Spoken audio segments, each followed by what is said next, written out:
G'day guys, how's it going? This is Broadcasting Because we're finally back with another AFL video. I am really sorry it's taken me so long. I've been really tied down over the last couple of days, but we are finally up and running, and I can promise that I will be posting a lot more often. But today we are playing the Adelaide Crows away from home down at Amy Stadium, which should be a difficult game. Just the one change from the team which we fielded against the Gold Coast Suns, with Nick Lower making way for the returning Nick Subin. He'll take his place as the sub for this game.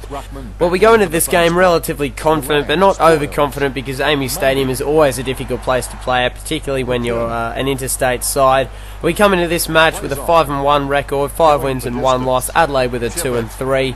So they're yet to really get their season underway, but they start off well here with Kurt Tippett walking back and slotting through the first goal of the game. It was a pretty uneventful first quarter, to be honest. I had to wait till the 12th minute, 8 minutes played rather, to find our first proper highlight, with Hayden Ballantyne skipping over the grounded defender, gathering the spoil and slotting through his first of the evening. I think it's evening? Yeah, it is. Well, Jason Pleasure and Kurt Tippett, they were really troublesome up forward. I had Luke McFarlane playing on him, on Pleasure that is, but it didn't help to slow the rut, and those two started to get a bit of a roll on towards the end of that first quarter, kicking a couple in the last few minutes. But a beautiful run of play, all culminated in Chris Mayne blitzing away inside 50 and kicking the goal, and in a matter of just a few minutes we were right back in it. We kicked 2 goals in the space of 90 seconds, Kepler Bradley dealing the second one, and we went into quarter time with just a 2-point deficit. Not too bad away from home. We're keeping track with Adelaide. It's a good start. Tippett with 2, Pleasure with 1. They were the guys that were certainly the danger men that we had to look out for. And another slow start to the second quarter. The Crows finally did get a good chance on goal. Richard Douglas had a great chance from about 35 out. Not too much of an angle, just poked it across to extend their lead to 3 points. And this passage of play pretty much sums up the first half, or at least most of the second quarter, and certainly the first quarter. Very scrappy. A lot of inside 50s, but nothing really coming of a lot of them. Jack Anthony taking a good chest mark, swirling around onto the left. It gets spoiled away, but Captain Pav runs onto it, bends it around his body over the shoulder, and finds the chest of Hayden Ballantyne. Bally just pulled it. He probably could have done a little bit better, but how about this? Straight from the goal kick, Stephen Hill climbing over Ben Riley's back, using him like a ladder. Take a look at this. That deserves a replay. That is a beauty from Stephen Hill. Gets his first touch of the game, actually, and to top it all off from the impossible angle, kicks it with his left. Excellent work from Stephen Hill, and again there from Michael Barlow, shrugs the tackle, hands it off to Sandilands, who kicks his first to extend Fremantle's lead. The Crows just went to sleep for about a 5-10 minute period, and we were really able to capitalise. To their credit though, they came back strong in the last 5 minutes of this quarter. But take a look at that. Paul Duffield, move over Stephen Hill. Paul Duffield, another contender for mark of the game. That is an absolute beauty. 2 great marks in the space of a couple of minutes. So we went into half-time with just a narrow margin of 5 points over the home side. Pleasure and Tippett, the 2 big guns up forward, firing for the Crows. Michael Barlow having a lot of touches for us as well. Ryan Crowley just underrunning the ball there, allowing McKernan to get onto it. He just picks it up, and from about 47 metres out, no problem, just slots through his first of the day. And the Crows came charging at the beginning of the third quarter. They kicked a couple in a row, and they really started to open up a gap, and to be honest, they deserved it. They did outplay us for particularly the first probably 10 minutes of this third quarter. They find Pleasure again on a great lead, takes an easy chest mark, walks back and makes no mistake, slots his third of the day to extend the lead for the Crows to 14 points. We were able to get one back through Nat 5, who kicked a bit of a scrappy goal, but hey, we'll take him where we can get him to narrow the margin to 8 points. Got another behind to make it 7, and we could have been a lot further behind going into the final quarter. Adelaide missing a lot of chances, just spraying it right around in front of the face of goal. They could have easily put on another 3 or 4 goals before the end of the quarter. They had 4 excellent opportunities and missed all of them. So thankfully for us, we didn't go into the last term a lot further down than 11 points. That's not an insurmountable margin. Fingers crossed. It's going to take an effort against an informed Crows. Here we go. Well, we were looking to get off to a good, fast start in the last quarter, and the exact opposite of that happened. Kurt Tippett kicked the first goal in just a minute into the last quarter, pretty much straight off the opening bounce, and this passage of play sums up pretty much how we'd used the ball all day. We hardly got a clean possession. It was so scrappy. David Mundy able to get an excellent breakaway, but he overcooked the kick. Probably should have gone to, I think it was Jack Anthony as opposed to Kepler Bradley.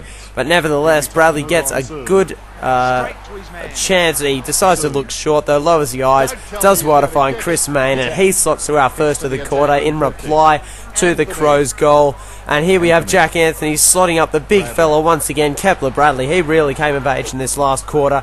He racked up quite a few disposals, and he's on his road to kicking another goal here. Just creeps that one in, and all of a sudden we're back within 5 points with just 11 minutes to play.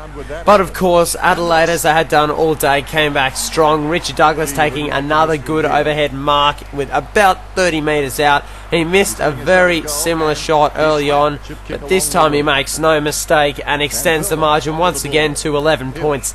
9.5 minutes to play. Jay Van Berlo spots up Stephen Hill, who takes on Mackay, leaves him in his dust, and finds Nat Fife right between the eyes on the lead. Now Aaron Sandlin's here. He can either bomb it long, which is probably the right idea, and try and find one of the guys towards the goal square, but instead he kicks it right into the man of the mark, and they're able to clear. That really wasn't a good decision. And what do Adelaide do? They take it right down the other end. Kurt Tippett takes a good mark on a lead. Unfortunately for them, gee, it's good for us, but he wasn't able to capitalise.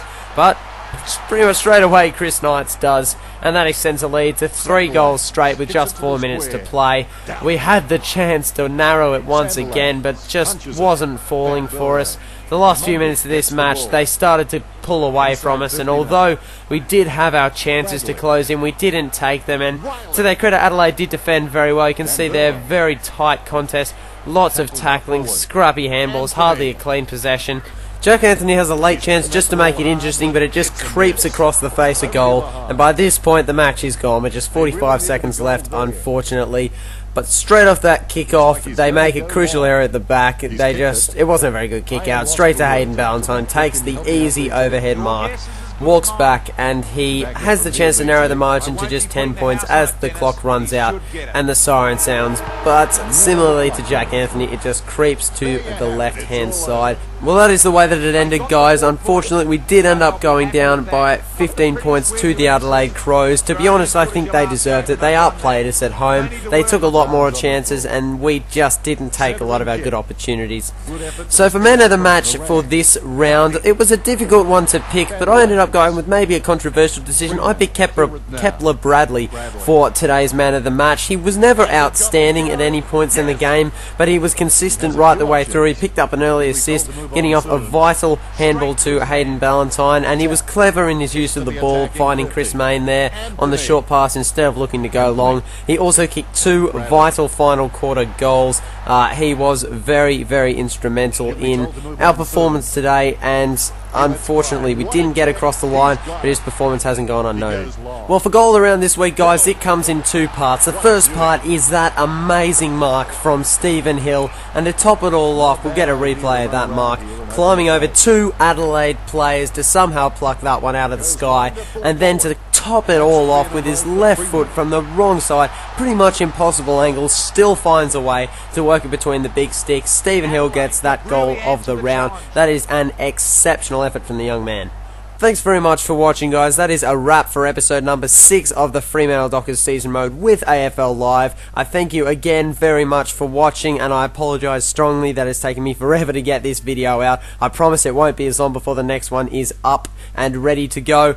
Now, I have made like a video page thingy where you can see all the different rounds in order and who we play, and you can click on the links to choose the games you want to watch. That will be up now, so you can click the screen and you can just have a look at that. It'll have all the rounds and our fixture for the season as well.